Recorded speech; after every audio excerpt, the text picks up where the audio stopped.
Had you ever forgotten something vitally important? Perhaps the birthday of someone you love, an anniversary, or a crucial meeting. The feeling of that sudden realization can be devastating. Now imagine forgetting not just an appointment, but the very voice of God Himself. What would it feel like to suddenly realize you had been ignoring the voice of the divine for years? For decades? For generations? This is exactly what happened to ancient Israel. And it's the powerful message behind Psalm 81, a forgotten song of divine invitation that still resonates with startling relevance today. The year was approximately 722 BCE.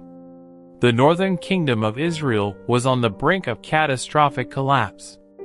The Assyrian Empire, a ruthless military machine under King Shalmaneser V, was preparing for their final assault on Samaria. Meanwhile, in the southern kingdom of Judah, the priests and musicians of the Jerusalem temple continued their sacred duties, even as their northern kinsmen faced annihilation. It was during this tumultuous period that Psalm 81 was likely composed. This psalm served as both a liturgical masterpiece and a prophetic warning, a divine plea to remember what had been forgotten. The psalm begins with an exuberant call to celebration. Sing for joy to God our strength. Shout aloud to the God of Jacob. Begin the music, strike the timbrel, play the melodious harp and lyre. Sound the ram's horn at the new moon, and when the moon is full, on the day of our festival. This opening evokes the jubilant atmosphere of ancient Hebrew festivals. Imagine the scene.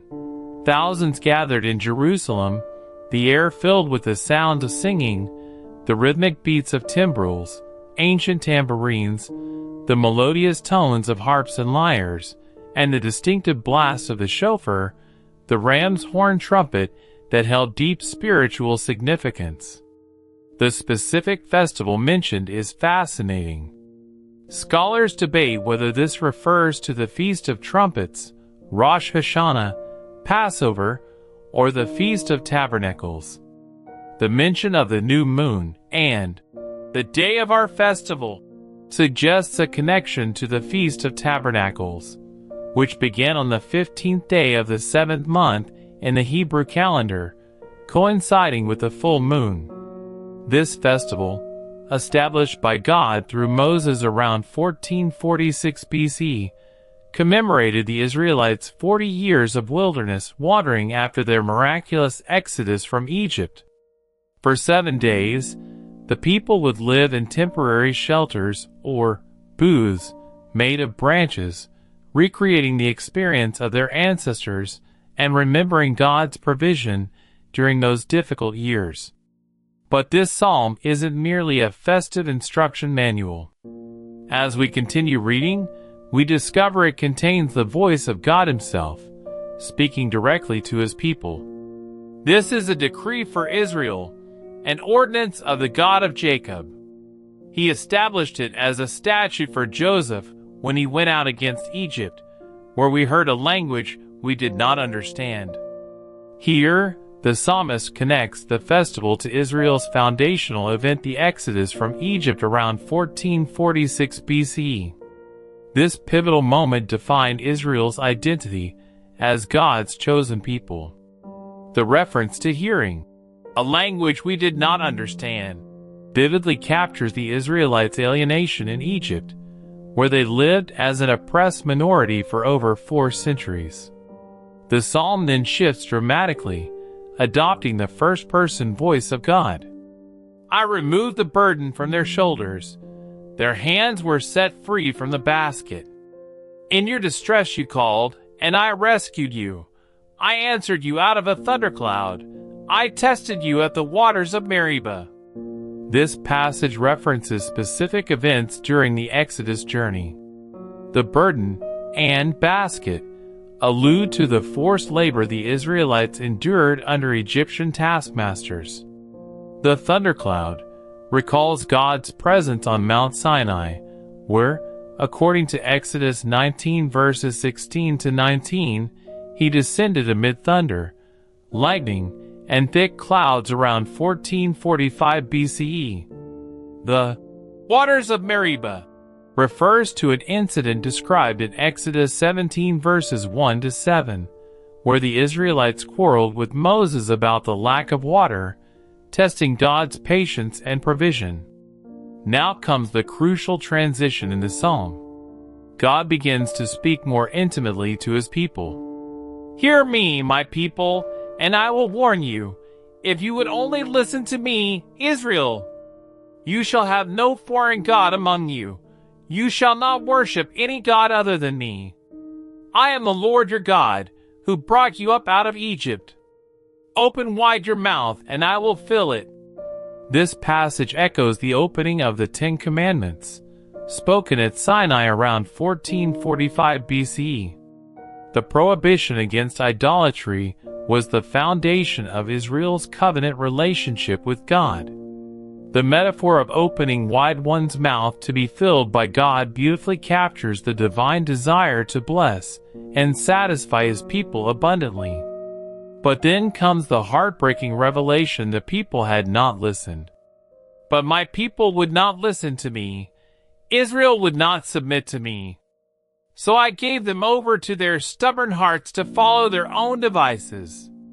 Here we reach the emotional core of the psalm.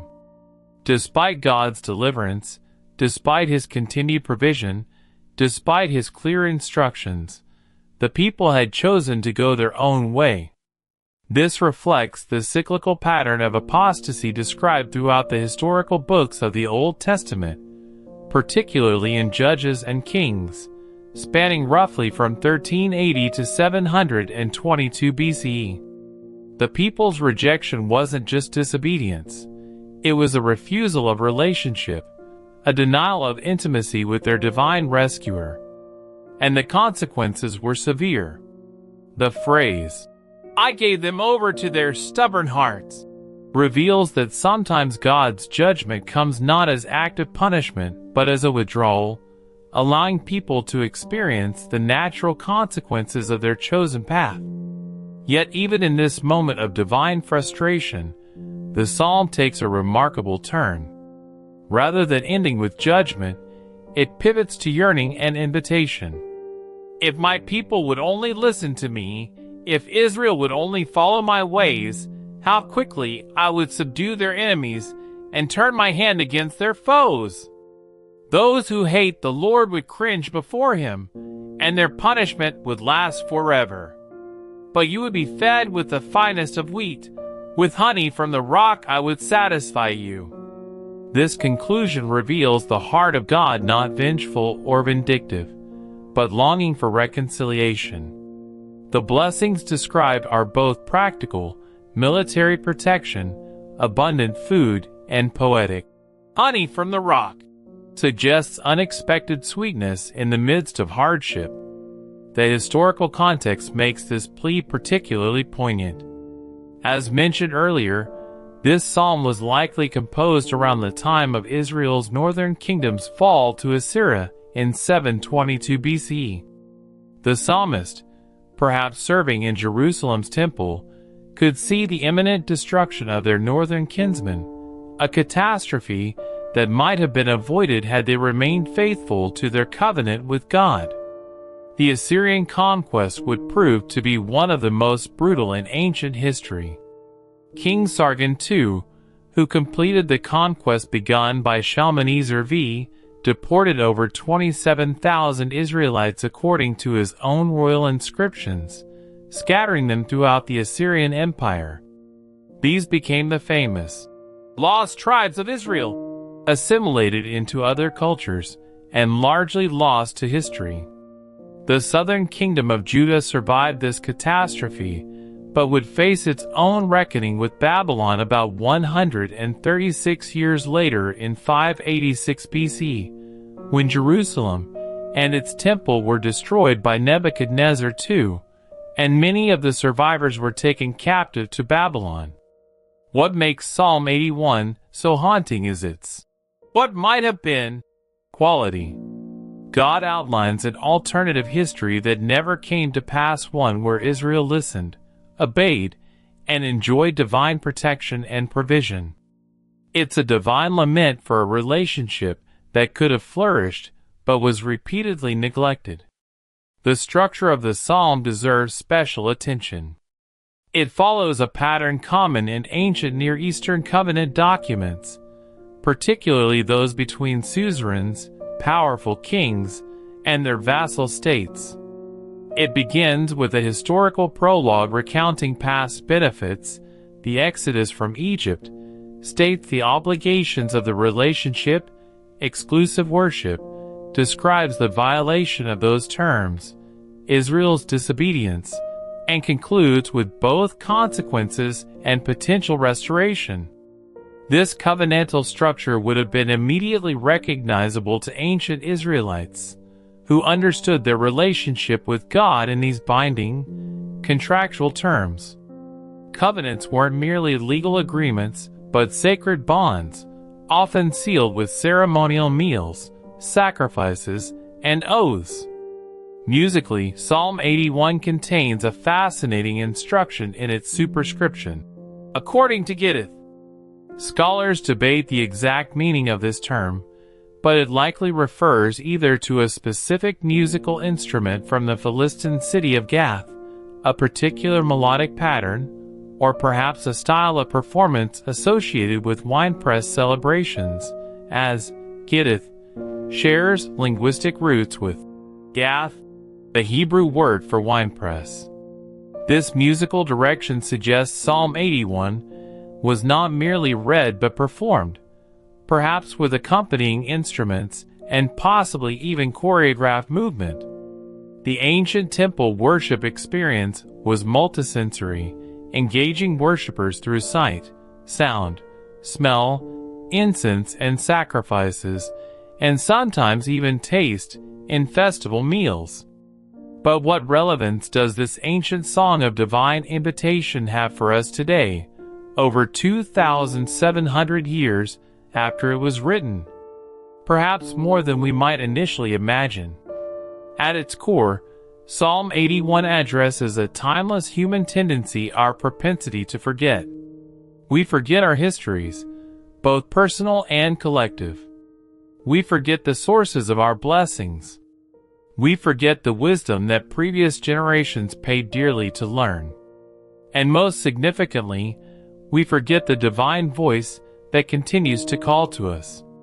The Swiss philosopher Henri Frédéric Amiel once wrote in his journal on March 4, 1852, "To know how to grow old is the masterwork of wisdom, and one of the most difficult chapters in the great art of living. Perhaps equally difficult is knowing how to remember well. In our modern age of unprecedented distraction, where endless notifications compete for our attention, and where information overwhelm is a common experience, the art of deep listening has become increasingly rare." The divine complaint in Psalm 81, "If only my people would listen to me," seems startlingly relevant to our contemporary condition. The psalm challenges us to consider, what voices are we listening to? What sources are shaping our identity, our values, our perception of reality? What would it mean to truly listen for the divine voice amidst the cacophony of our daily lives? Moreover, the psalm confronts us with the consequences of collective amnesia.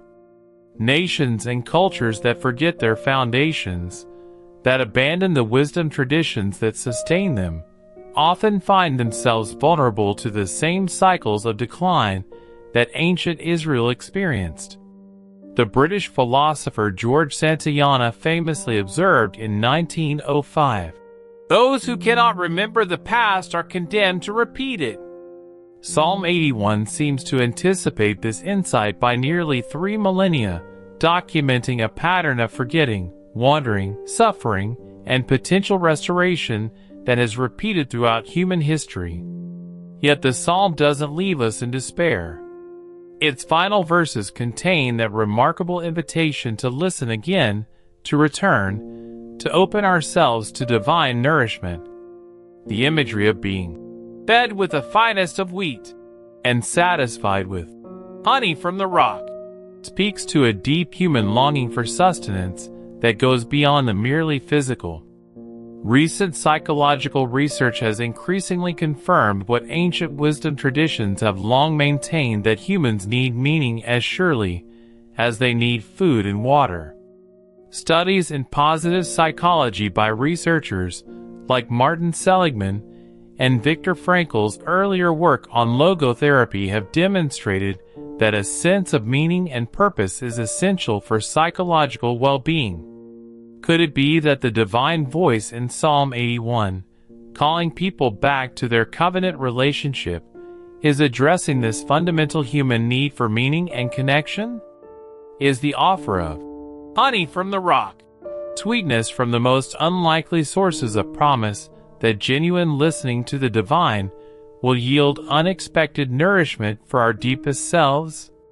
The Jewish tradition of scriptural interpretation, known as Midrash, offers a fascinating insight into the phrase, "Open wide your mouth and I will fill it." One Midrashic commentary suggests this isn't merely about physical nourishment, but about spiritual capacity. The more we open ourselves to divine wisdom, the more capacity we develop to receive it. This creates a virtuous cycle of spiritual growth. Openness leads to filling, which leads to expanded capacity for more. Christian interpreters have seen in Psalm 81 a prefiguration of Christ's lament over Jerusalem in Matthew 23 verse 37, spoken around 33 CE. "Jerusalem, Jerusalem, you who kill the prophets and stone those sent to you, how often I have longed to gather your children together, as a hen gathers her chicks under her wings, and you were not willing." Both texts express divine heartbreak over human unwillingness to accept offered protection and care. Islamic tradition, while not addressing Psalm 81 specifically, contains similar themes in Quranic passages that describe Allah's patience with human forgetfulness and the constant opportunity for return and remembrance. What makes Psalm 81 particularly powerful is its juxtaposition of honesty about human failure with unwavering divine hope. The God portrayed here doesn't give up on his people despite repeated rejection.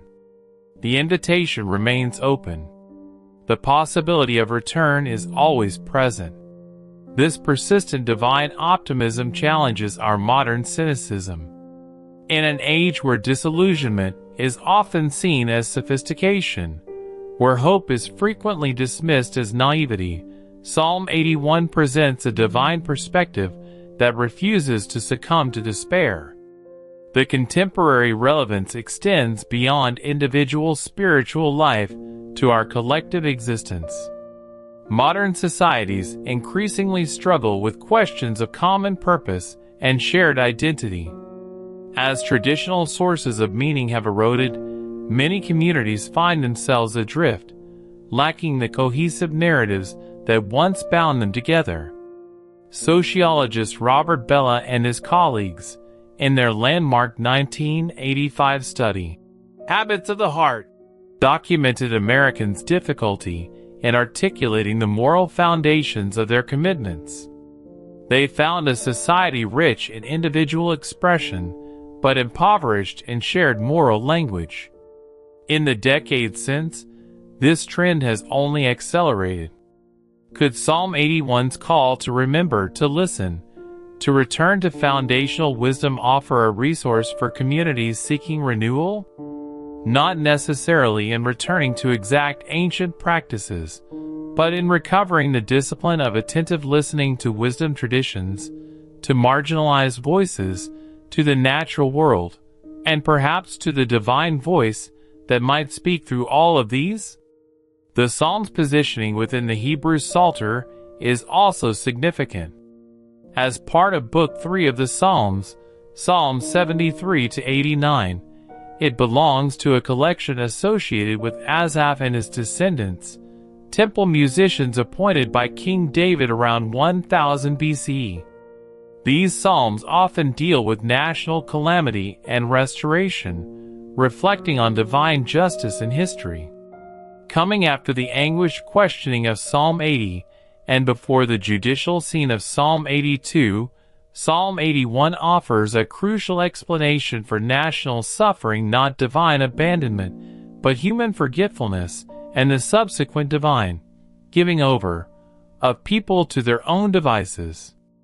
Ancient Hebrew manuscripts of the Psalms, such as those found among the Dead Sea Scrolls discovered in 1947, reveal that Psalm 81 has been transmitted with remarkable textual stability over millennia. The Qumran community, which preserved these scrolls in caves near the Dead Sea between 408 BC and 68 CE, seems to have particularly valued the Psalms, producing more copies of this book than any other biblical text. Archaeological discoveries have enriched our understanding of the Psalms' context. Excavations at ancient Israelite sites have uncovered musical instruments similar to those mentioned in the Psalm: bronze and clay-framed drums, timbrels, lyres with varying numbers of strings, and even ram's horns, shofars, preserved in rare instances. These findings help us visualize the rich musical culture that produced and performed this ancient composition. Additionally, archaeological evidence from the late 8th century BCE, when the psalm was likely composed, confirms the historical crisis it addresses. Excavations at Samaria, the capital of the northern kingdom, have revealed Assyrian siege works and subsequent destruction layers dating to around 722 BCE. The city's population was indeed deported, as Assyrian palace reliefs graphically depict long lines of captives being led away from conquered cities. Now, let us return to that opening question. What would it feel like to suddenly realize you had been ignoring the divine voice for years, decades, or generations? Psalm 81 doesn't merely pose this question, it enacts it dramatically. The divine voice interrupts the festival celebration with a piercing reminder of what has been forgotten. The sudden shift from third-person narration to first-person divine speech creates a startling intimacy, as if God has unexpectedly taken the microphone at what was supposed to be a routine ceremonial occasion. This interruption models what genuine listening often requires: a disruption of our regular patterns, a breaking into our comfortable routines with a perspective we might otherwise miss or avoid. The French philosopher Simone Weil, writing in the early 1940s, described attention as the rarest and purest form of generosity. To truly listen to another person, to ancient wisdom, to the natural world, to the divine requires a generous giving of our most precious resource, our focused awareness. Psalm 81 invites exactly this kind of generous attention. It asks us to pause our activities, to quiet competing voices, and to listen for what we might have forgotten or never properly heard. In the ancient Near East, festivals were opportunities for renewal, not merely remembering past events, but re-experiencing and recommitting to foundational truths. The Feast of Tabernacles, which may be the festival referenced in this psalm, was particularly focused on remembering God's provision during wilderness wandering and recognizing continued dependence on divine goodness for agricultural abundance. Perhaps our modern equivalent might be those moments when we step back from routine to reflect on our foundations, to reconnect with our deepest values, to remember what sustains us individually and collectively. Whether through religious observance, cultural celebration, intentional retreat, or simply carved out moments of stillness, these practices of remembrance serve a vital function in human life. Psalm 81 challenges us to make these practices more than empty ritual. It calls us to authentic listening that might disrupt our comfortable assumptions. It confronts us with the possibility that we, like ancient Israel, might have been walking a path of folly despite abundant warnings and invitations to a better way. Yet it also extends that persistent divine optimism, the belief that it's never too late to listen, to turn, to open ourselves wide to the nourishment that awaits. The finest wheat and honey from the rock remain available, if only we would hear and respond. In the words of the ancient psalmist, speaking on behalf of the divine, "If my people would only listen to me, if Israel would only follow my ways, how quickly I would subdue their enemies and turn my hand against their foes. Those who hate the Lord would cringe before him, and their punishment would last forever. But you would be fed with the finest of wheat. With honey from the rock I would satisfy you." The invitation echoes across 3 millennia, as relevant today as when it was first composed. In a world of noise and distraction, of collective amnesia and historical disconnection, the call to remember to listen, to return to wisdom remains our most urgent task and our most promising path forward. The forgotten song still plays, if only we have ears to hear. Before you go, I want to personally invite you to be part of our growing community here at Prayer Universe. If this video touched your heart or brought you peace, take a moment to hit that subscribe button and turn on notifications so you never miss a prayer or message that can uplift your spirit. But most importantly, I'd love to hear from you. In the comments below, share just one word or phrase of motivation that this video inspired in you, whether it's hope, gratitude, peace, or something else. Your words matter deeply to us because they help guide the content we create for this channel. Together, let's build a space filled with faith, encouragement, and connection. Thank you for being here, and remember, every prayer counts. See you in the next one.